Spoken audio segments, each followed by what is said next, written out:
안녕하세요. 추리사무소장입니다. 2007년 5월 3일, 포르투갈 남부의 휴양지 프라이아 다 루즈. 영국에서 온 한 가족이 평화로운 휴가를 즐기고 있었습니다. 하지만 그날 밤, 부모가 잠시 저녁 식사를 하러 간 사이 3살배기 소녀 매들린 맥켄은 흔적도 없이 사라져버렸습니다. 열린 창문, 빈 침대. 그녀의 모습은 어디에도 없었습니다. 수많은 목격담, 전 세계적 미디어의 주목, 그리고 지금도 이어지는 논란. 그녀는 과연 납치된 걸까요?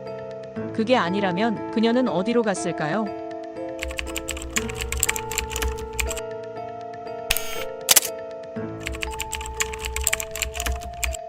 (2003년) 영국에서 태어난 귀여운 금발의 소녀 매들린 베스 맥켄. 부모인 케이트와 제리 맥켄은 둘 다 의사였고, 매들린은 동생 쌍둥이 남매와 함께 행복한 가정에서 자라고 있었죠. 2007년 5월 맥켄 가족은 친구들과 함께 포르투갈의 해안 리조트에서 일주일간의 휴가를 보내기로 했습니다. 낮에는 해변에서 물놀이를 하고 저녁에는 타파스 식당에서 어른들끼리 모여 식사를 하기로 했죠. 아이들은 숙소에서 재워두고 부모가 돌아가며 확인하는 방식이었습니다. 하지만 이 부모들의 방심은 곧 치명적인 허점이 되고 마는데요. 2007년 5월 3일 밤, 맥켄 부부는 친구들과 식사 약속이 있었습니다. 저녁 8시 반, 세 아이들을 숙소의 침대에 눕히고 약 50m 거리의 근처 식당으로 향했죠. 부모들은 돌아가며 20-30분 간격으로 아이들을 확인하러 갔습니다. 밤 9시 5분, 아버지 제리 맥켄이 방에 들어가 아이들을 확인했습니다. 매들린과 쌍둥이 남매는 모두 자고 있었죠. 그러나 밤 10시, 어머니 케이트가 방에 들어가자 창문이 열려 있었고 매들린의 침대는 텅 비어 있었습니다. 쌍둥이들은 그대로 자고 있었지만 매들린은 온데간데 없이 사라졌습니다. 침실 창문의 자물쇠는 뜯겨져 있었죠.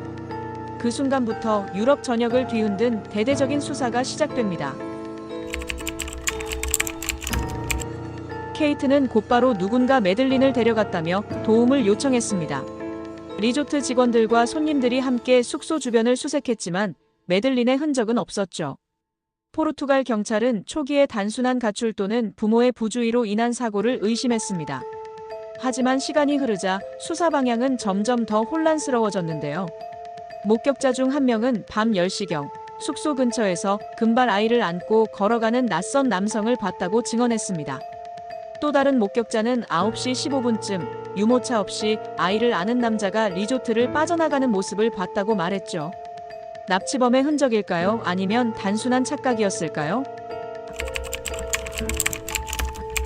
매들린의 실종은 곧 전 세계적인 관심사가 되었습니다. 영국에서 전국민적 캠페인을 시작으로 데이비드 베컴 같은 스타들도 이 캠페인에 참여하면서 매들린 맥켄 찾기는 전 세계적 캠페인이 되었죠. 베네딕토 16세 교황은 매들린의 무사귀환을 위한 특별 기도를 올렸고, 포르투갈에서 영어 교사로 일한 적이 있었던 소설 해리포터의 작가 조앤 롤링은 매들린 찾기에 거액의 기부금을 내놓았고요. 13년간 매들린을 찾기 위한 수사 비용이 1,100만 파운드, 한화로 약 168억 원이 넘었죠. 영국, 포르투갈, 심지어 FBI와 인터폴까지 사건에 개입했고 수많은 제보가 쏟아졌습니다. 스페인, 모로코, 벨기에, 인도. 전 세계 곳곳에서 매들린과 닮은 아이를 봤다는 신고가 이어졌죠. 하지만 사건 발생 1년 후에도 수사에 진척이 없자 2008년 7월 포르투갈 법무부 장관이 사건 종결을 명령하며 사건은 미제로 남게 되었습니다. 오히려 매들린의 부모가 매들린을 죽이고 이를 은닉하기 위해 실종으로 꾸민 것이라는 추측성 소문이 퍼지자 포르투갈 경찰이 부모를 용의선상에 올리기도 했고요. 이후 매들린의 부모님은 결국 영국으로 귀국하게 되고 사설 탐정을 고용하며 매들린을 찾는 노력을 계속했지만 아무런 흔적을 찾을 수 없었죠. 2010년 한 네티즌이 커뮤니티에 이 여자아이가 어디 있을 것 같은가? 라는 글과 함께 매들린의 사진을 올리자 누군가 한 여자아이의 사진과 함께 우리 집 지하실에 있다라는 글을 올리는 일이 있었는데요. 사진 속 아이가 매들린이 성장한 모습을 가정에 제작한 사진과 비슷했기에 엄청난 파장을 불러일으켰지만 결국 그저 해프닝으로 끝이 났습니다. 또 네덜란드의 한 가게 CCTV에 매들린처럼 보이는 한 여자아이가 포르투갈인으로 보이는 성인들과 함께 왔고 그 아이가 같이 온 사람들이 자신의 부모가 아니라고 했다는 가게 주인의 목격담도 있었지만 명확한 증거가 없어 별다른 소득 없이 묻히고 말았습니다. 그러던 2013년 7월 영국 런던 경찰청은 사건을 재수사하며 새로운 몽타주와 용의자 목록을 발표했는데요. 포르투갈 경찰의 실종 추정 시간보다 좀 더 늦은 시간에 매들린이 납치되었을 가능성을 보여주는 새 증거를 발견하여 공식적으로 용의자 38명을 수사하기 시작한 것이죠. 그해 10월 14일 BBC의 크라이머치라는 시청자 참여 프로그램이 이 사건 당시를 추적하는 동시에 비교적 정확한 용의자의 몽타주를 공개했는데요. 이에 인도네시아, 싱가포르 등에서 용의자 목격 제보가 하루에 1000건씩 쏟아지기도 했습니다. 이제까지 나온 사실들을 바탕으로 3가지 가설을 정리해봅니다.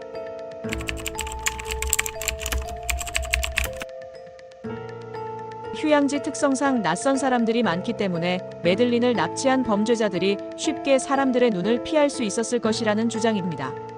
매들린이 계획적으로 표적이 되었을 가능성이 높았죠. 특히 어린아이들은 불법 거래에서 높은 가치를 지닌다고 알려져 있기에 당시 3살이었던 매들린이 조직의 타겟이 되었다는 것입니다.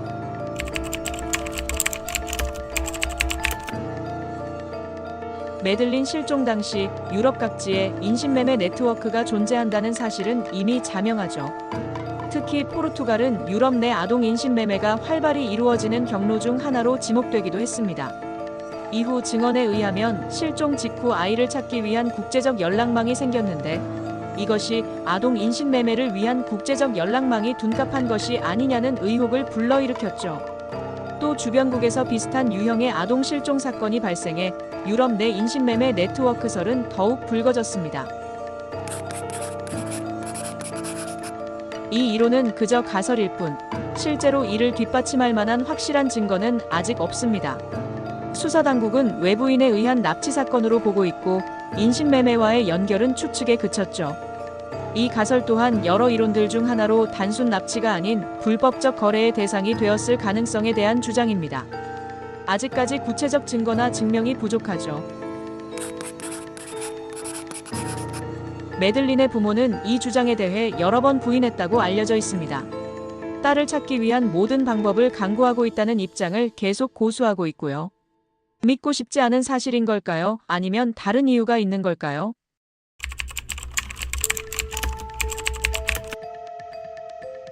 수사 중 시체 탐지견이 매들린이 가지고 놀았던 인형과 사건이 일어난 호텔방의 구석, 맥켄 가족의 차에 반응하는 일이 있었는데요. 이에 부모의 실수로 아이를 잃은 뒤 은폐했다는 주장이 제기됩니다.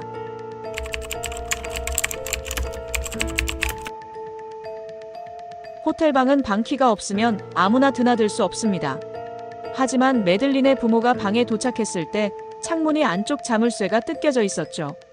이는 그 방의 주인 또는 호텔 내부인의 소행 가능성을 높입니다.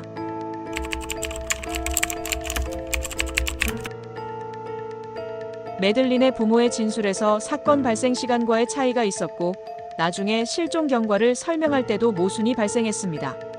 부모가 실수로 범행을 저지르고 은폐했다는 주장은 꾸준히 제기되어 왔는데요. 보험금 사기를 위한 수단으로 매들린을 이용했다. 부모가 아이들을 자주 방치하고 외출했다는 등의 주장도 있었죠. 사건이 장기화되자 경찰의 시선도 점점 부모에게로 향했습니다. 앞서 언급했다시피 실제로 케이트와 제리는 한때 포르투갈 경찰에 의해 용의자로 지목되기도 했습니다. 하지만 이후 증거가 부족해 혐의는 풀렸죠. 그러나 여론은 부모를 향한 비난과 동정 사이에서 갈라졌습니다.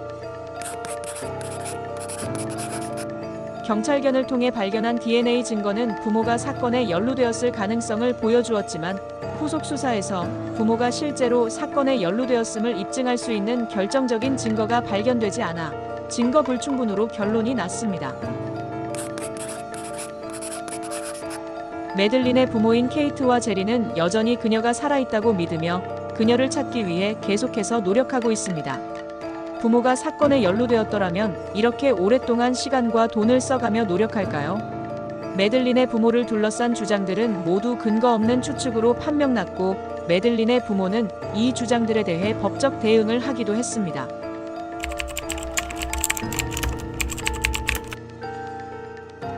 매들린 실종 직후 몇몇 목격자들은 의심스러운 남성을 보았다고 진술했습니다. 또 현장에서 이상한 소리가 들렸고 의심스러워 보이는 차량을 목격했다는 증언도 있었죠. 일부 목격자들은 한 남자가 아이를 안고 갔다고 진술하기도 했습니다.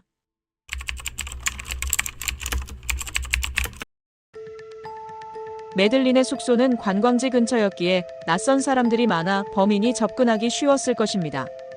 또 매들린이 잠들어 있었기에 더욱 조용히 데려갈 수 있었겠죠. 외부인이 납치했다는 주장은 범인의 신원이나 행적을 추적하는데 어려움이 있었다는 점에서 논란이 되었습니다. 경찰은 당시 매들린 실종 직후 신고된 의심스러운 차량에 대해 증거를 수집했지만 결국 확실한 납치범을 특정할 수 없었고 사건의 진상에 대해 결론을 내지 못한 채 수사는 난항을 겪었죠. 경찰이 확보한 CCTV 영상과 목격자 진술 모두 확실한 납치범을 특정할 수 없었고 결국 납치범을 특정하기 위한 정보는 불확실한 증언들에 지나지 않게 되었습니다. 외부인 납치 가설은 왜 하필 그 시간에 매들린만 납치되었는지에 대한 의문을 남깁니다. 만약 외부인이 매들린을 목표로 했다 한다면 같이 잠들어 있던 동생들이 있었음에도 왜 매들린만 데려갔을까요? 금품을 노린 단순 납치였다면 왜 매들린이 실종된 이후 납치범에게 한 통의 연락도 오지 않은 것일까요? 범행 현장에서 납치범이 남긴 흔적이나 DNA 등 결정적인 증거가 부족했습니다. 외부인이 범행을 저질렀다면 이에 대한 증거가 나올 가능성이 높은데 실제로 그런 단서가 거의 없었죠. 이는 외부인 납치라는 이론을 약화시키는 요소로 작용했습니다. 그리고 2017년 범인이 독일인이라는 익명의 제보가 들어왔습니다. 이에 영국과 독일, 포르투갈 수사당국은 2007년 포르투갈에 머물렀던 독일인들을 조사하기 시작해 매들린이 묵었던 호텔 인근에 머물렀으며 아동 성범죄 이력이 있는 용의자를 600명으로 추려냈습니다. 2020년 신상과 행적, 범죄 기록을 대조하여 마침내 독일 검찰이 공식적으로 한 독일 수감자를 이 사건의 주요 용의자로 지정했음을 발표했죠. 이후 언론에서 그 용의자가 크리스티안 브리크너라는 43세 독일 남성이라고 특정되어 보도되었습니다. 그는 2005년 포르투갈에서 72세 미국인 여성을 성폭행한 혐의로 독일에서 유죄 판결을 받았었고 당시 이미 청소년 성범죄로 수감 중인 상태였는데요. 과거 성폭행과 마약 밀매 전과도 있었죠. 이 남성은 사건 당시에 포르투갈에 머물렀다는 기록이 있었는데요. 1994년 청소년 시기 독일에서 아동 성범죄로 유죄 판결을 받은 후 1995년에 포르투갈로 도망친 그는 2007년까지 포르투갈 아가르브에 자주 나타났고 며칠씩 캠퍼밴에서 묵으며 그 지역을 돌아다녔다고 전해졌습니다.